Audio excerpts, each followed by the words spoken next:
I'm just the guy who wants people to go to Disney and to feel this magic. You know, if anybody from Disney is watching, please don't sue me. I want to give this a 5 out of 5 just because you have to see it. I'm File91e, and these are my Disney news and reviews.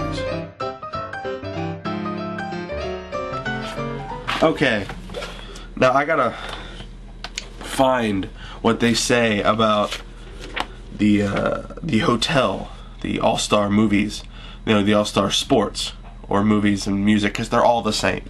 The layout's exactly the same, but here, let me try and find something. Okay, now here's what they said about the All-Star movies, music, and sports resorts. Now the reason why they lump them together is because they're built the exact same way. They're the value resorts. They're about, currently right now it's like $72 a piece. But currently if you go to touringplans.com, they have a thing where you can read up on getting $69 for the value resorts instead of $72, saving that little bit of money. Go to touringplans.com, check that out. But as of today, right now, you know, when this thing's posted, they're the exact same hotel. Now here's what Disney says. One of the strengths of this thing: super kid-friendly theme, low money for Disney rates, large swimming pools, they have food courts, convenient self-parking, and they're close to a McDonald's, which is always good. Now the weaknesses: it's remote location. It's pretty much on the fringe, right on the fringe of Walt Disney World. You'll see the gate when you go into Disney World, but it's right on the fringe of Walt Disney World. It's not like, you know, within walking distance to anything. You will need to use the Disney transportation to get to and from the parks, which I do anyway, so it doesn't really bother me. Small guest rooms, except for the family suites. They're, from what I've seen with pictures, if you go to DisneyWorld.com and, you know, navigate through and you find, you know, the sites, you know, they're just standard hotel rooms. There's nothing, you know, 2 beds and a bathroom. Nothing big, nothing fancy. You know, you're not, you know, you're getting your value. This is, you know, this is for the people that want to go down. And, you know, they're not spending their times in their hotel room. They're spending it all in the parks, like me. This is where I would go if I was on a budget and needed to. No full-service dining. There's no restaurants there. It's a food court, you know, just like you would see any other way. So just keep that in mind. Large, confusing layout. It is a little confusing. The maps, I want to show it to you right now. You can kind of see that it's kind of, it would be kind of weird. Like there's one main hub where the bus stop is, and you got to walk to that.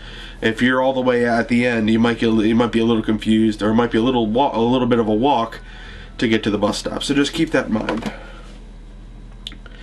Congested bus loading areas. A lot of people go to these resorts, and a lot of people go with kids. Just, you know, keep that in mind. No character meals. Not really sure if you're into that, so just check that out. And limited recreation options. You got a pool, and that's about it. There really isn't that much to do. But but that's not to say that you can't go to other resorts and use theirs. You can always, you know, ride a bus to the Magic Kingdom and then get in line for one of the other resorts lines, and then go to that resort to get, you know, to go to the mini golf or some other pool or skydiving. I don't know, whatever you want to do. There is a way. There's always a way to get, you know, to do. You can do anything you want to, but these are just, this is a hotel that's just mainly designed for people that are going to be spending their time out. Not they don't want to stay at the hotel, and, you know, just sit there all day and do nothing. You're going to Disney World, for God's sakes. I mean, come on, get out and go. You don't want to spend all your whole time in a hotel room. Otherwise, you wouldn't have bought, you know, park tickets. But if you buy park tickets and you're not there in the parks every day, you shouldn't be there. I'm joking, you know. Go enjoy yourself. If that's what you want to do, go to a spa or something like that. You can do something, but you're out of your hotel room.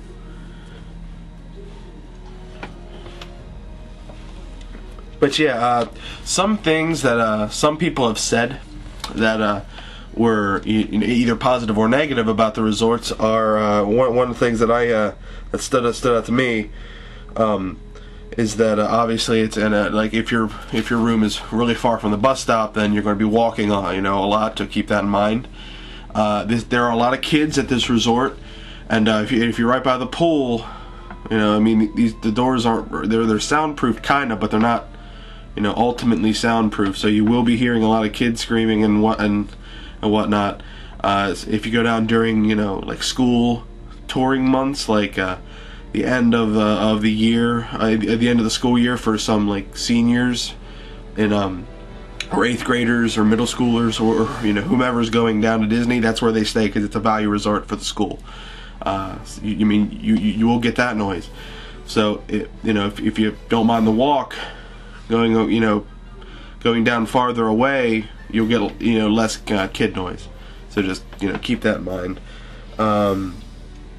But overall, a lot of people have not had any problems with the All-Star Resorts. They say it's a great value resort. It's good. You know, you get, you know, all of your value, you know, and some. Considering, you know, other Disney resorts cost about $170 a night, and this is only what, $69 to $72. Not, you know, it's not a bad deal. I mean, you're not, you know, going to get Grand Floridian services with Disney Value Resort prices. It's just not going to happen. You spend money to get what you want, and if that's all you can afford, then just enjoy it for what it is and don't complain. Or save up a little bit longer and you'll be able to make it. So I've never had really anybody complain about it to me. I've had two friends of mine go down and stay at the resorts, and they've all said it was great.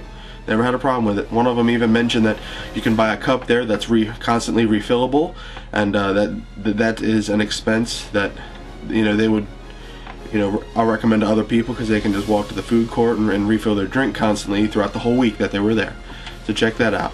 So the All-Star Resorts, the value resorts, I'll even lump in the Pop Century with this, because that's the newest, because the value resorts became so popular. They needed to open up another value resort, the Pop Century Resort. I'll even lump that in there. I want to give them, as a hotel rating, but I know this, again, this is not from personal experience, this is just from what I've read and what from other people have said. I'll give it, you know, a 3. You know, it's a decent stay. Nothing really bad, but there are a lot of other hotels that are better than, better, quote unquote, than this. But I've only been to about one of them, the Wilderness Lodge, like I said. But you know, based on what I'm hearing from everybody else, yeah, I'll give it a solid 3. So All-Star Movie Resorts, Sports Resorts, and Music Resorts, Pop Century even included, 3 stars. Alright, ladies and gentlemen, I hope you enjoyed this Disney News and Reviews this week. It's my 25th show, and I want to thank you to all the people who have subscribed and who support me. Again, to anybody if anybody from Disney is watching, please just don't sue me. Please don't sue me. I just do this because I want to inform people. I want to get them to go to Disney World, and you know, people have even said that I've helped them. And a couple of my viewers and listeners, whomever, they you know, they want to go. They are going. One of them's going in 2010. One of them's going for their honeymoon. See, but I don't know if I have anything to do with that. And I'm going in 2010. I'm going to Disneyland, and I might even post a if anybody else is going to Disneyland in 2010. I might even post you know, an itinerary. To show where I'll be and what I'm doing, but then again, I will be showing you pretty much everything that I do leading up to going, and as well as going, and a live broadcast, well, not live, but a semi-live broadcast from Disneyland itself. So, or my hotel room, the Paradise Pier Hotel. Check that out. So yeah, thanks to everybody again. Sorry for my pneumonia. My throat is really killing me right now. That's excuse me. See, that's from all the coughing that I do. And I hope I get better. But I persevered through, and I think I did one heck of a show for being, you know, afflicted with pneumonia. So yeah, check out allears.net, touringplans.com, disneyworld.com. Sign up for that D23. I did. I mean, I swear I did. I paid my like $80 and I got it. So I'll be letting you know how that is in the coming weeks, and I hope you all enjoyed this week, and I will see you all next week. And I hope you enjoyed the new intros and the things in between. So, alright, so check that out, and I will see you next week. Thank you all again so much. Peace.